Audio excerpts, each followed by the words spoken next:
وَلَقَدْ يَسَّرْنَا الْقُرْآنَ لِلذِّكْرِ فَهَلْ مِن مُدَّكِرٍ۔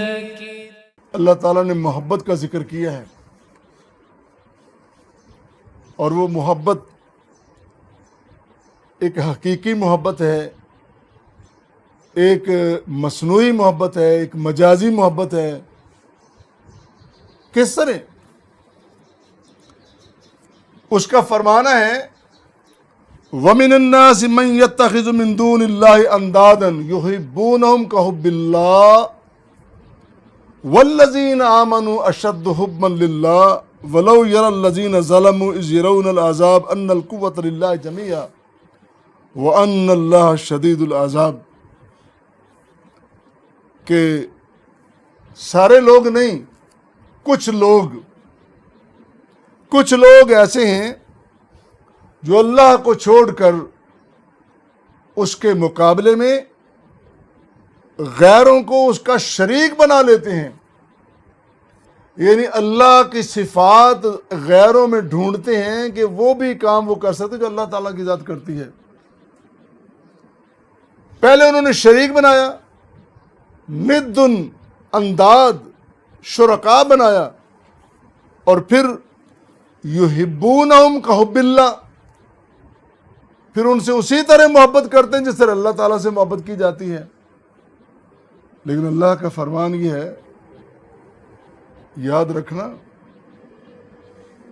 جو لوگ ایمان والے ہیں اشد حبا للہ، ان کے دل میں جب محبت الہی سما جاتی ہے، پھر دنیا کا کوئی خوف، کوئی لالچ پھر ان کو کمزور نہیں کر سکتا۔ وہ بڑے طاقتور، اپنی محبت میں بہت آگے ہوتے ہیں۔ تو یہاں بنیادی طور پر دو محبتیں ہیں، متضاد محبتیں۔ ایک ہے ایمان والی محبت، اور ایک ہے کفر والی، ظلم والی ضلالت اور گمراہی والی محبت۔ جو ایمان والی محبت ہے وہ ہمیں بتلا رہی ہے کہ انسان سے پہلے بھی، اس کی تخلیق سے پہلے بھی زندگی موجود تھی، ملائکہ تھے۔ وَإِذْ قَالَ رَبُّكَ لِلْمَلَائِكَةِ إِنِّي جَاعِلٌ فِي الْأَرْضِ خلیفہ، اللہ نے کہا نا، مخلوق موجود تھی نا، زندگی تھی، انہوں نے کہا کہ ہم بڑی عبادت کرتے ہیں، ہم بڑی تسبیح بیان کرتے ہیں، حمد بیان کرتے ہیں، بڑی لمبی داستان ہے۔ لیکن اس زندگی اور انسان کی زندگی میں بہت فرق ہے، بعد المشرقین ہے۔ وہ تھی عبادت کی زندگی، تعریف کی زندگی، حمد کی، ثنا کی، صرف اللہ تعالیٰ نے۔ لیکن انسان کو، اس کو اللہ تعالیٰ نے محتاجیاں رکھیں، احتیاجات رکھیں، دنیا کی رغبتیں اس میں پیدا کر دیں، اس کے اندر جذبات رکھے، اس کے اندر دکھ درد، خیر و شر سے اس کو متعارف کروایا، اور بہت ساری ایسی باتیں، مطلب کامیابی ناکامی اس کے حصے میں آئی، بیماری اور شفا، کتنے اس کے لیے سامان ہیں۔ لیکن ان تمام تر حالتوں میں، دکھ میں، سکھ میں، بیماری میں، شفا میں، صحت میں، تندرستی میں، بیماری، ہر جگہ، ہر موقع پر جب انسان اللہ کا ذکر کرتا ہے، اللہ کو یاد کرتا ہے اور اس کی محبت کا اظہار کرتا ہے، وہ محبت پھر لاجواب محبت ہے، اور وہ ہے حقیقی محبت۔ اور یہ ہے بندے اور خدا، بندے اور الہ کے درمیان ایک جو حقیقی رشتہ ہے خالق و مخلوق کا، جس کے لیے اللہ تعالیٰ نے ایک معیار بھی مقرر کیا ہے۔ فرمایا کہ تم اللہ سے پیار کرنا چاہتے ہو، محبت کرنا چاہتے ہو، ان کنتم تحبون اللہ فاتبعونی، قل ان کنتم تحبون اللہ، اے میرے نبی کریم اعلان کر دیجئے، ان کنتم تحبون اللہ فاتبعونی یحببکم اللہ، کہ اگر اللہ سے محبت چاہتے ہو اس طرح کرو محبت جس طرح میں کرتا ہوں، میری اتباع کرو، مجھے دیکھو۔ اور نبی کی محبت کیا ہے کہ نبی کریم صلی اللہ علیہ وسلم پوری زندگی کسی لمحہ بھی اللہ کی یاد سے غافل نہیں رہے۔ مفسرین بیان کرتے ہیں کہ آپ صرف اور صرف جب بیت الخلاء میں جاتے تھے تو اللہ کا ذکر نہیں کرتے تھے، آپ تو سوئے ہوئے بھی اللہ کا ذکر کرتے۔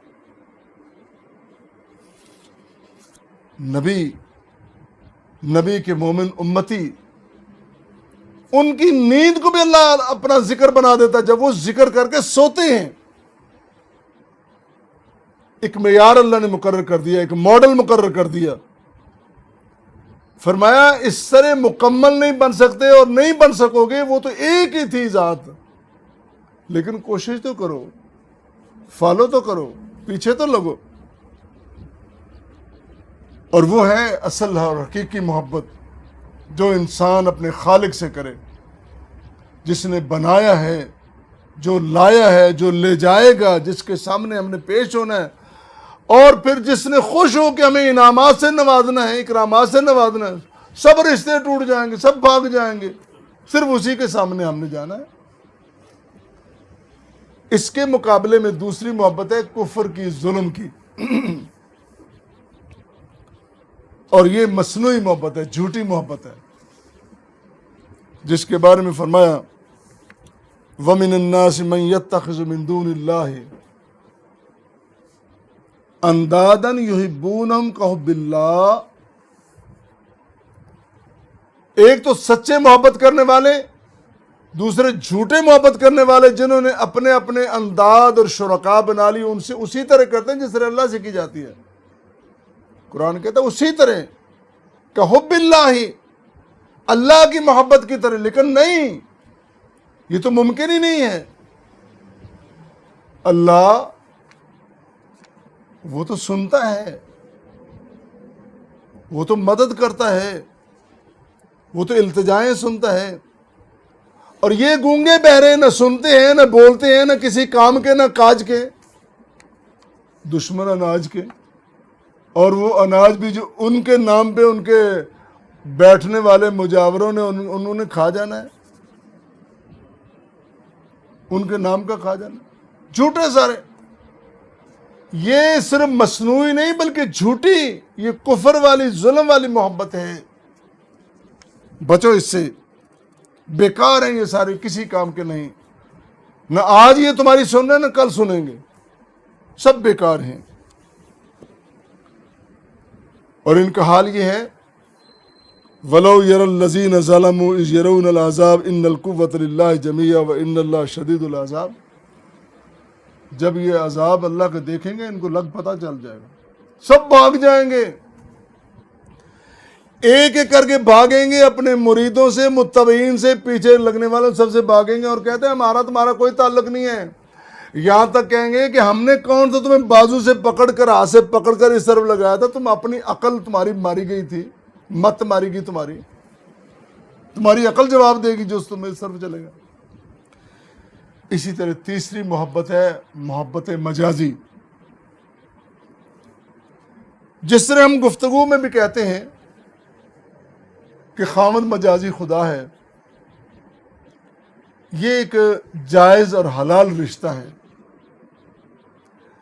اس میں ایک ہلکا سا ایک مظہر نبی کریم صلی اللہ علیہ وسلم نے فرمایا نا کہ اگر اللہ کے علاوہ کسی کو سجدہ روا ہوتا تو عورت کو حکم دیتا کہ اپنے خاوند کو سجدہ کرے۔ یہ بڑی لمبی بحث ہے، بڑی طویل بحث ہے، بعض خواتین ایسے ہی سن کے اس پہ پریشان ہو جاتی ہیں، پتہ نہیں ہمارے لیے کیا بنا دیں۔ پوری بات سنو تو صحیح، سمجھو تو صحیح۔ تو وہ جو ایک مجازی رشتہ دیا ہے اس کو بڑا بنا دیا ہے، اور اس کی تابع داری کرنے، پرستش اور پوجا نہیں کرنی ہے، لیکن یہ اس طرح اس کے سامنے اپنے آپ کو جھکانا ہے، اپنی خدمات کو پیش کرنا ہے، اپنے آپ کو تابع کرنا ہے، یوں بپھرنا نہیں اور ڈٹنا نہیں، گزارا نہیں نہ ہوگا۔ اللہ نے ایک سسٹم بنا دیا ہے، جائز اور حلال، اور پھر اسی طرح اس کے ساتھ جو دوسرے رشتے ہیں، باپ کا جو رشتہ ہے اس میں بھی ایک جلالت اور جلال موجود ہوتا ہے۔ ماں کے رشتے اندر مامت اور رحمت ہوتی ہے۔ اللہ کریم ہے، کتنا رحیم ہے، کتنا رحمان ہے، وہ تو اس کی تو کوئی مثال ہی نہیں ہے نا۔ لیکن دنیا کے رشتوں میں رحیم کریم ترین جو رشتہ ہے وہ ماں کا رشتہ ہے۔ اس میں ایک مجاز نظر آ رہا ہے، اس میں جواز ہے۔ یہ بڑے خوبصورت رشتے ہیں، جائز اور حلال رشتے ہیں، اور جس طرح دیگر اعزاء اور رفقا ہیں ان کے درمیان صلہ رحمی کا جو تعلق اور رشتہ ہے، اسی طرح ایک چوتھی محبت ہے جس کو ہم نے جھوٹا نام مجازی محبت کا دیا ہے۔ ہماری دنیا نے اس کو نام دیا کہ مجازی محبت، عشق مجازی۔ اس کو ہم نے میں نے کہا ہے وہ عشق مجازی، محبت مجازی جائز رشتوں کے ساتھ ہے، ناجائز رشتوں کے ساتھ نہیں ہے۔ ہماری بدقسمتی کہ ہم نے معاشرے میں رواج دے دیا ہے کہ ان ناجائز رشتوں کو ہم نے مجازی بنا دیا، عشق مجازی بنا لیا، اور ہم نے بڑی بڑی داستانیں سنی ہیں، بڑے بڑے عاشق، بڑے بڑے دیوانے، بڑے بڑے مجنوں، بڑے بڑے پاگل، اور ان کی داستانیں، اور ہم مزے لے لے کے سناتے ہیں۔ چلو ہمارے ہاں جو 20 دیوانے، مجنوں، عاشق مشہور ہیں، ان میں سے کسی ایک کا نام لے لیں، کیا اسی دور میں چلے جاؤ جب وہ واقعہ رونما ہوا، جب ایک لڑکا ایک لڑکی کے گھر جاتا ہے، دیوانہ ہو جاتا ہے، پاگل ہو جاتا ہے، تو کس طرح ان نے اس دور میں اس خاندان کی عزت کو اچھالا تھا، کس طرح وہ پریشان ہو کے نکلے تھے، اور کس طرح انہوں نے رسوا کیا، اور رسوائی آج تک ان کا پیچھا کر رہی ہے۔ کون ہے غیرت مند باپ، غیرت مند ماں جو اپنی بچی کو اجازت دے کہ میری بچی، میری بیٹی، میری بہن سرعام اس طرح کا مظاہرہ کرے، یہ عشق مجازی کا مظاہرہ کرے اور داستانے بنے؟ کون ہے؟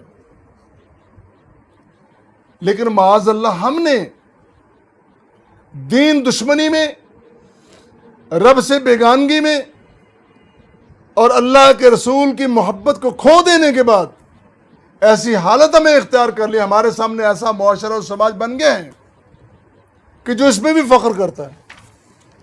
وہ کہتے ہیں ہم عشق مجازی کر رہے ہیں۔